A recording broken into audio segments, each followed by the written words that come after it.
Welcome to 2IG Sports. Francis and Jason here with you today. Francis, we have three big stories every single Wednesday, every single Friday. We have three big stories. And the biggest of them all, at least coming out of the NFL in today's show, is in regards to Ezekiel Elliott's suspension being upheld at 6 games. However, plot twist, he's playing on Sunday against the New York Giants. How is that possible, Francis? How is that possible, Jason? Well, because there is still an investigation within the investigation inception, really past the appeals process, because it has to be decided by a court of law, similar to that of the Tom Brady Deflategate case, in which like an actual court, not the Roger Goodell's kangaroo court, if you will, in this case, or what was going on between the appeals processes, because a judge has to decide on this until he makes a decision, and that probably will not be done. Aside from just the restraining order being put on Ezekiel Elliott, means he's going to play on Sunday against the Giants, and then most likely will be sidelined week 2 through week 7. So we'll read 3 pieces of information and then get back into this discussion overall about how, at least in Ezekiel Elliott's case, there really wasn't conclusive evidence for him to be suspended 6 games for domestic violence, but this is what happens when the NFL digs their own grave and mishandling so many previous cases that anything that even smells like domestic violence in the NFL is going to land you in these kind of waters. We just hope it's consistent going forward, not anything else. The league announced a suspension in August following a 13-month investigation into his ex-girlfriend Tiffany Thompson's allegations of domestic abuse. The Dallas Cowboys running back made his case against the suspension in an appeal hearing last week. The decision to uphold and overturn the suspension then lay with Harold Henderson alone.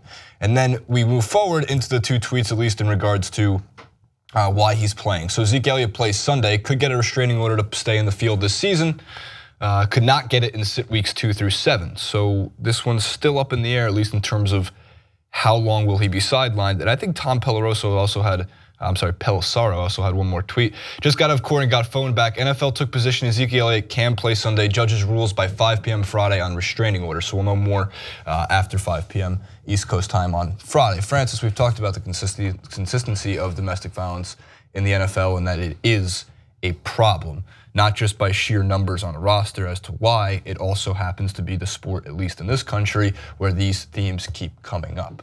Now, previously with Josh Brown, New York Giants kicker, who had told the ownership and executives of the New York Giants what had happened and had letters, written diaries explaining it, saw only a 1-game suspension. Ray Rice until the video. All these examples leading up to this obviously has led to the NFL taking this new stance. However, my fear is it's not going to be consistent. Do you agree with that? Do you disagree with that? I worry that the inconsistency is going to be the issue here. It's hard to pass judgment on whether or not this is too severe or whether it's too lenient, blah, blah, blah, in this case, because what the NFL has created is this lack of trust. We don't know what their decision-making process is like. We don't know whether or not, in this instance, they have information regarding this case that would lead them to be a little bit more severe going forward, because in the past they've had, in my opinion, they've had knowledge of these things and they've just decided to kind of pass it off. Josh Brown, I struggle to believe that the Giants owner and the full organization knows of what's going on with Josh Brown, but the NFL doesn't. So I think it's just too convenient, in my opinion, considering how much we know. The execs all talk to each other. So I think that they've finally been found out of their inconsistencies, of their discrepancies, of their selective outrage over certain things. And I think that they're trying to set an example in this case. And again, it could be the case that Ezekiel Elliott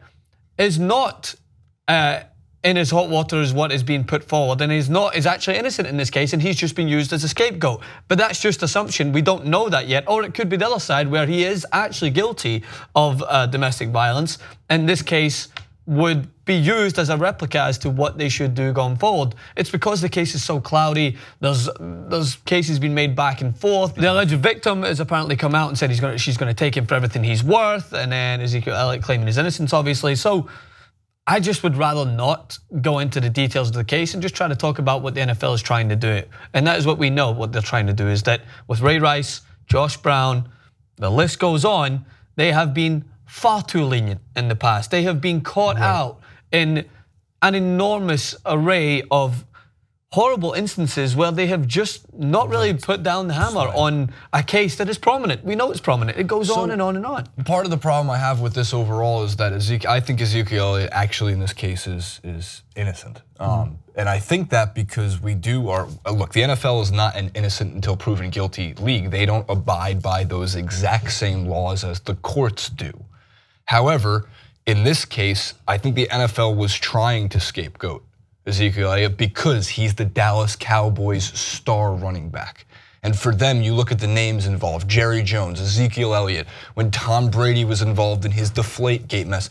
The bigger the name, the bigger the story, the bigger the headlines, and it carries over. So there's like the age-old saying, all publicity is good publicity.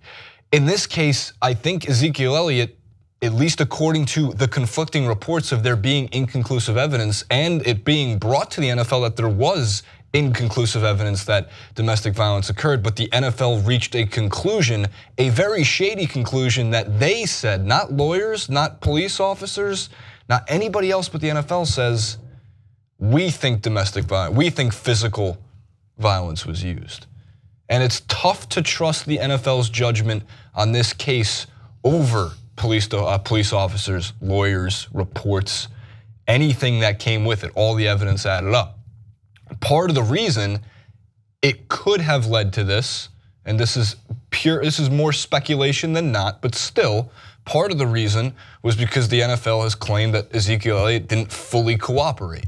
And the NFL hasn't gotten full cooperation, it seems, from anybody involved in any case, because in a domestic violence case, it's a way more serious issue and way more important to the big picture of the NFL's current issues than anything that happened with the New England Patriots.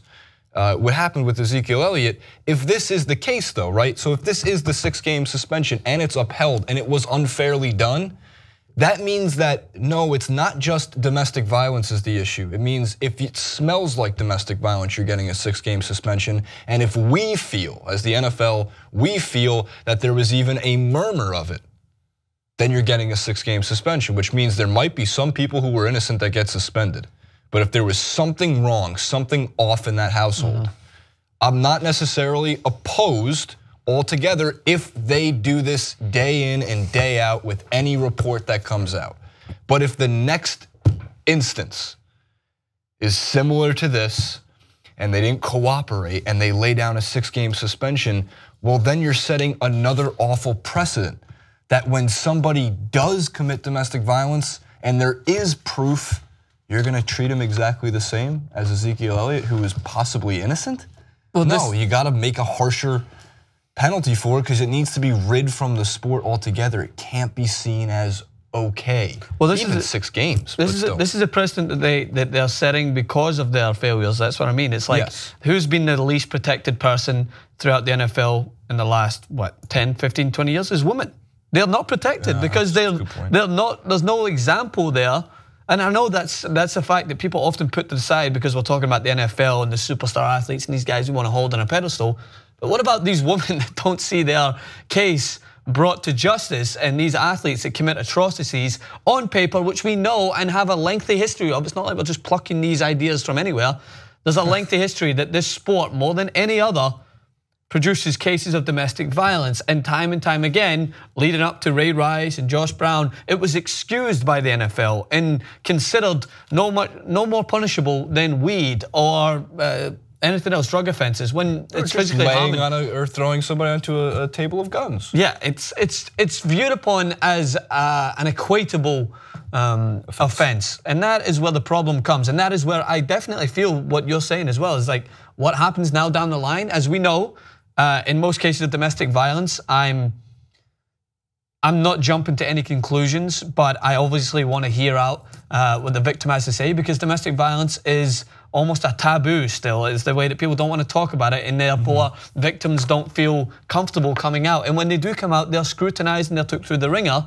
But there will be people out there that will want to use this to their advantage, and they will try to take NFL players for what they have and try to use that as a means to extort. But I'm not gonna look at that as the example of everything. I'm still gonna be hearing out cases because we know it's a far too often brush under the rug case, especially in the NFL. So this is a bed you've made, NFL. You have to now line it. Yeah, that's exactly I think that's a good way to finish it, because that's exactly the point. They set themselves up for this. Yeah.